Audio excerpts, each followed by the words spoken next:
So,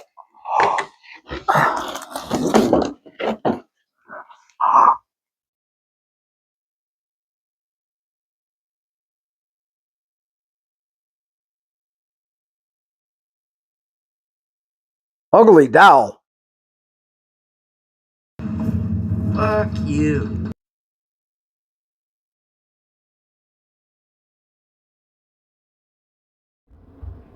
First things first, we got to get right into.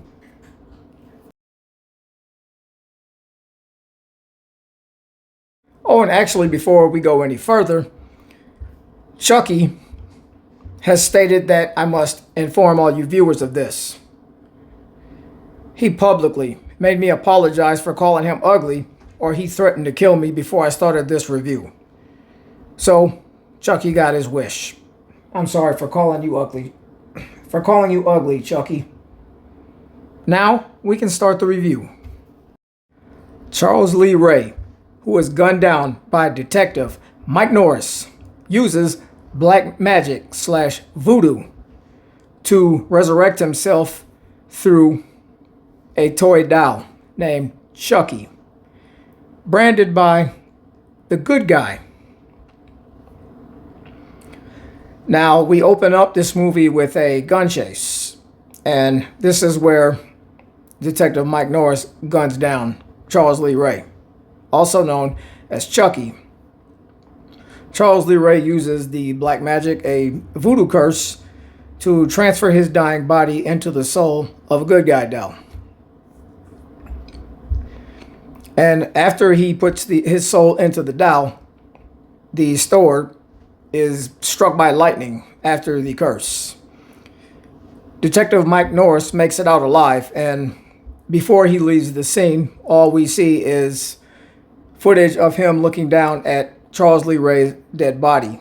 And then we get a close-up shot of the good guy doll, Chucky, letting us know that this is where it all is about to begin. The soul of a killer has been transferred into this doll, so we know we're in for a hell of a ride.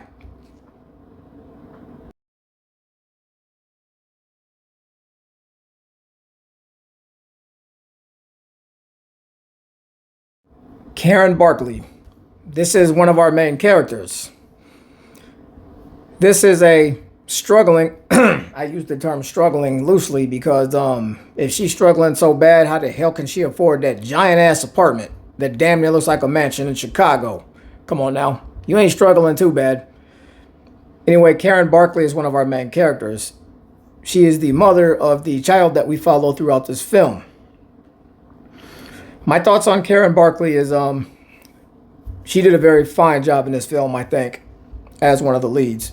Very likable character, very caring for her son.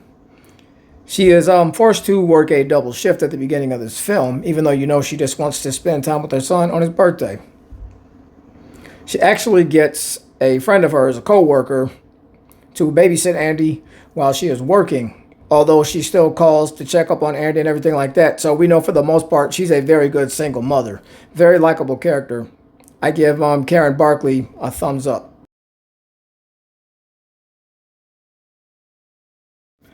Andy Barkley. This is the 6-year-old boy that we follow who ends up getting the Chucky doll as a gift for his birthday. He receives the doll from his mother, which he actually buys from a peddler that I'll get into a little bit later. She buys the doll from a peddler instead of from a store because she has failed to save up enough money to buy for this expensive doll. At least as far as not knowing about it in time enough to save up for it to get it for Andy's birthday. So when he first opens up his presents, he doesn't receive Chucky. He gets like a Chucky kind of tool set and then some boring old clothes, as he calls and the mom calls. I mean, I feel this kid's pain. I hated getting clothes too for a birthday when I was a child. I know what he's going through. We follow Andy throughout pretty much the entire film. And it almost, because we don't actually see Chucky doing a lot of these murders right away, it almost seems like there could be like a hint that Andy could be the killer and could be using the doll like as an excuse for the killings. I mean, we've seen these happen in movies before. I think we saw it in Pinocchio's Revenge, a movie that nobody really talks about because it sucked. It was basically just a Chucky ripoff done way worse. But Andy's he's a pretty likable kid. I mean, I'll get into his acting a little bit later. I'll save that for another section. But I do think Andy Barclay is a pretty likable character. And he puts up a really good fight throughout the movie, too.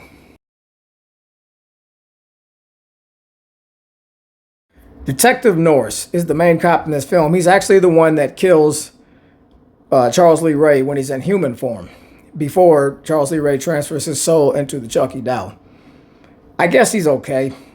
I mean, he's got some moments where I'm not the biggest fan of him just because of how much crap he gives the mom. But, I mean, the mom is kind of, oh, the doll did this, the doll did that. So I kind of understand where he's coming from at first. But, later on, he sides with the mom and the little boy because of some information he's able to gather, and also something that happens later on in the film when he's trying to drive home.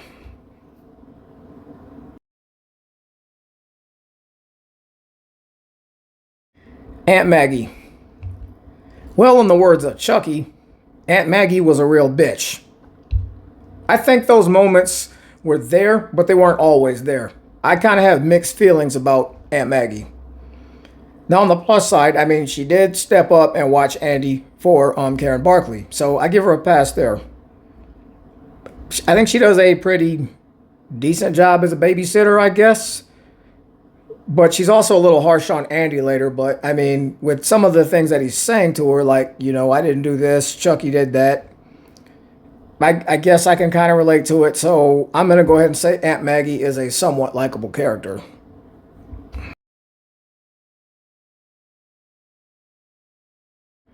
The peddler. Oh man, do I hate this guy. Absolutely hate this guy. In the beginning, he's just trying to make some money off stuff like that. He's the one that sells the Chucky doll. He finds it in the abandoned toy store and all that. So I get it. Man needs money. But oh man, does he show his true colors later. When the mom tries to get information out of him, she tries to get money. He tells her, oh, your money's not enough. And he pretty much tries to rape her. Now, luckily, the detective comes in and stops all that before it happens. So this is probably one of the most hated characters in the movie, in my opinion.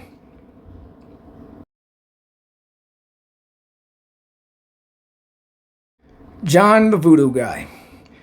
The only negative I'm going to say about this guy is, why did he tell Chucky about this curse? About cheating death. I don't understand why you would tell anybody that. I would totally keep that to yourself. That can backfire, as this guy finds out later on in the film. Other than that, he's a pretty likable character too. He actually tries to help out quite a bit by the time we start wrapping this film up. But I mean, he is kind of the reason that Chucky is even a thing. So take that for what it is.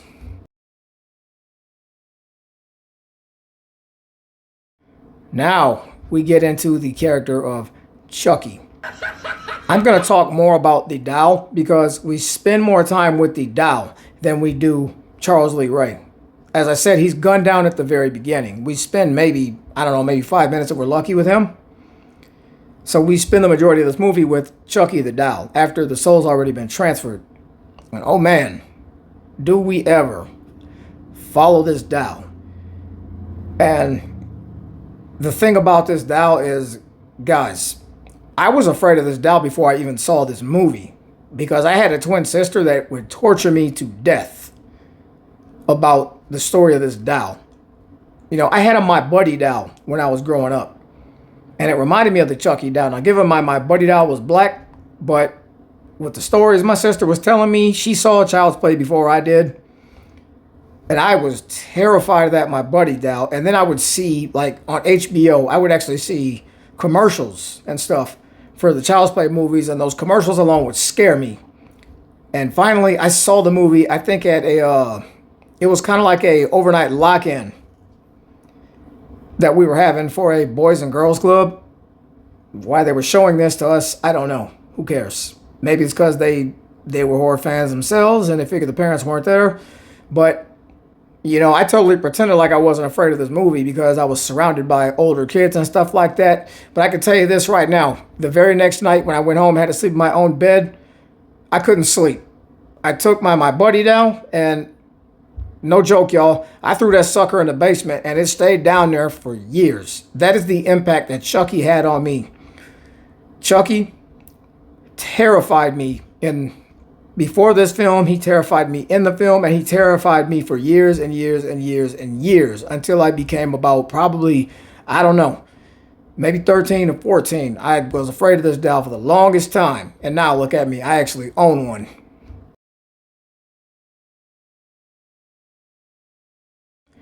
Now we got to talk about the kills.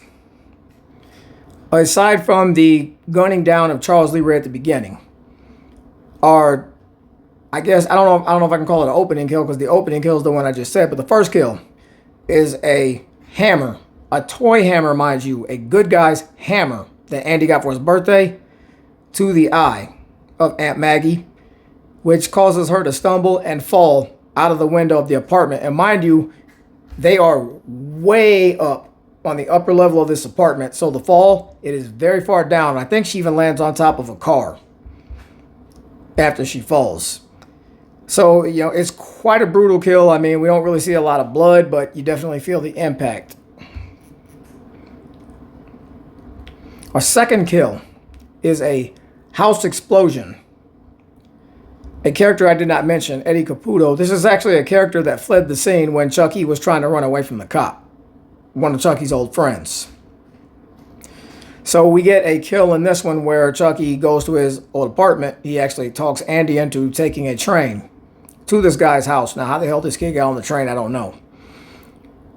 But he goes into the house and he sets a fire. And Eddie Caputo kind of hears things going on in the house. And the dummy shoots like near the stove, which causes the house to explode. And that's how we get our second kill, is an explosion. Like I said, we've seen this done 1,000 times in movies, but still effective, and you still feel the impact. I mean, not so much because of the character Eddie Caputo, because we don't spend enough time with this character to really care about him. Our third kill is done in the form of voodoo, when Chucky goes to visit John, the voodoo guy. For some reason, this moron, John, tells Chucky about a voodoo doll he has of himself. He's not willing to tell Chucky how to get out of the doll's soul. So Chucky says, you know what, I prepared for something like this. He gets the voodoo doll of the guy and he snaps the leg. And later snaps the arm because the guy is still refusing to tell him how to get out of the body. Finally, he talks John into letting him know how to get out of the body. He says, you have to transfer your soul into the first person you revealed your true self to, meaning that he's got to pretty much got to put the curse on Andy. Chucky gets that information, but he still takes a knife and stabs the voodoo doll right in the stomach, which causes the guy to bleed out. Not right away, but eventually, yes, he dies. Our final kill in this film comes in the form of electroshock, where Chucky puts the headset on a guy and turns up the heat. And we literally see this guy's face get burned to a crisp. And then we see some really nasty effects to the eyes and all that. And in my opinion, this was probably the best kill in the entire movie. So for the most part, the kills are okay. But the very last one, I gotta say that one right there was very effective. And I thought it was very brutal. This is easily my favorite kill in the entire movie.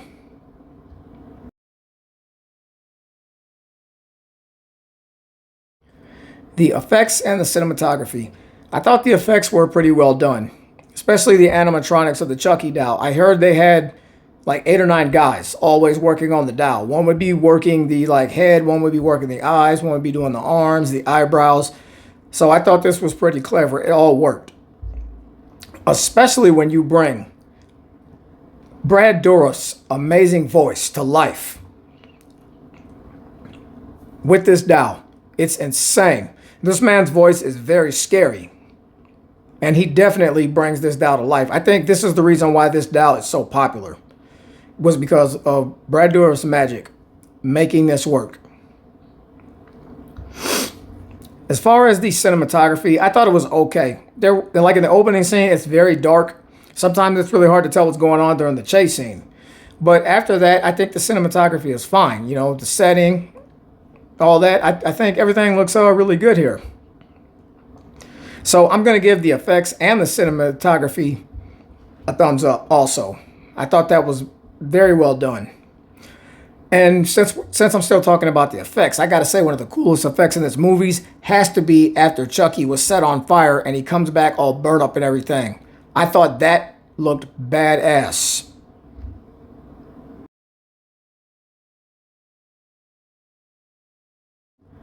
The acting. For the most part, I'm going to start with Andy. Andy's acting wasn't the best in this film. It wasn't terrible. It doesn't improve in the next film, but I don't want to really get into that until I review it. I thought Karen Barkley, her acting was fine. Like I said, she was a very likable mother. You know, totally believed that she loved her son. Detective Norris, I thought he did a good job too, especially during the like the fight scenes and all that, the chase scenes. I thought he did a really good job. Aunt Maggie, for what it was, I thought she was fine. There were a couple like moments before her death where it was like the acting wasn't great. You know, some of the emotion could have been a little bit better, especially the reaction right before she dies. I thought it was just kind of, you know, whatever. The peddler, I guess if he was supposed to play a very unlikable character, he did his job. So as far as the acting goes, I thought he did a fine job too. John the Voodoo guy, we don't spend enough time with him, but he was a pretty solid actor as well. I thought he did a fine job. You know, nice voice, all that stuff. The way he reacted to like the stabbing of the voodoo doll, the leg breaking, all that, very well done. So I think this guy did a terrific job as well. Now, I already commented on the animatronics and the emotions and stuff of Chucky, but honestly, the MVP of this entire film, I don't care if it is a doll, the MVP of this movie is Chucky. And that is why I think movies later on of Child's Play had Chucky's name in them, because if you've seen these films, you know that Chucky is the star. The yelling, the way he sells attacks, all of it. The voice, it's top-notch stuff. Chucky is definitely the star of this film, without a doubt.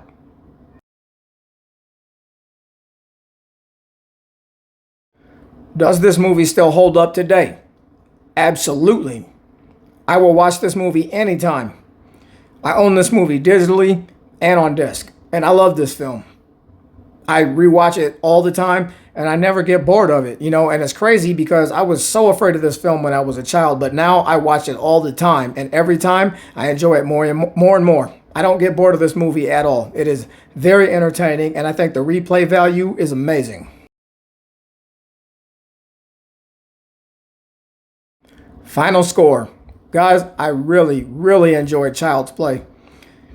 The fact that it had me so terrified for so long means that this horror movie definitely did its job. I know I saw it when I was just a child, but you know what? It was effective. The movie is called Child's Play. The target audience might have been adults, but it definitely put fear in my young heart. And still to this day, this movie holds up. Now, is it my favorite one out of the franchise? No. That will be coming up a little later in another review. But I still absolutely love this movie. So what am I going to give this movie overall? I'm going to give it a 4.5 out of 5. I love this movie. So you can imagine by the time I get to my favorite movie, what my final score is going to be. It's probably no secret there. So have you guys seen Child's Play? I would imagine you probably did at this point, because I think everybody in this world knows the name Chucky. What did you think about it? Do you agree with my score? Let me know in the comments. I hope you liked this review. If you did, go ahead and click that like button, and please subscribe. Me and Chucky will catch you on the next video. Peace.